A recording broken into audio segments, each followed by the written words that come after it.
Hello everyone, it is Minute Plus Meditation here, and it is Monday, August the 25th.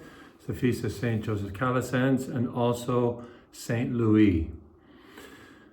First reading is taken from 1 Thessalonians, beginning of the letter, and I'm going to go right away to this section in the reading. In every place your faith in God has become known, so that we have no need to speak about it.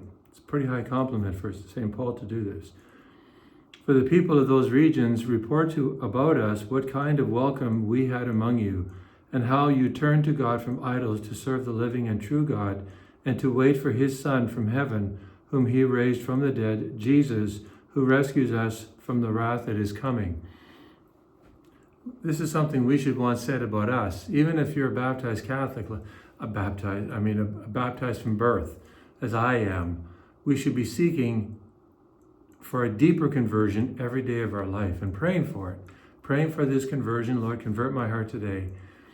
Praying for this deeper conversion every single day because, first of all, it's just the way it has to happen. There's a constant slide back into complacency, lethargy, giving into all of the temptations that are surrounding us, and there's a lot of them, and the internet, screens, and so on.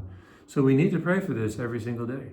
So pray for this, that God, that you, others would be able to report this about you. Not that you seek for them to do this, but that because the way you're trying to live your faith, others will say this about you. To the Gospel, Matthew chapter 23, it's the woes. Woe to you, scribes and Pharisees. And in this particular section of the Gospel, it's mentioned 3 times. So we've got the religious leaders, think about practicing Catholics, religious leaders who are earning our Lord's wrath, not because of mistakes or sins they've committed, but because they're arrogant. They're self-righteous. Nobody can teach them anything. They know better than anybody. And Jesus is besting them, but they are so stung by it because of their intellectual pride, they won't let anything he says get inside of their hearts.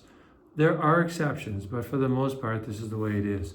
So you and I, no matter how long we've been a Catholic, practicing Catholic, priest, married, whatever, we always have to pray for this humility about ourselves. We are disciples. A disciple always wants to learn. Even though we may know a lot, we don't need to come across like we know everything, because we don't. And others can teach us. We may have to disagree with them, but we can always do so with great charity. Always remember this. God bless you.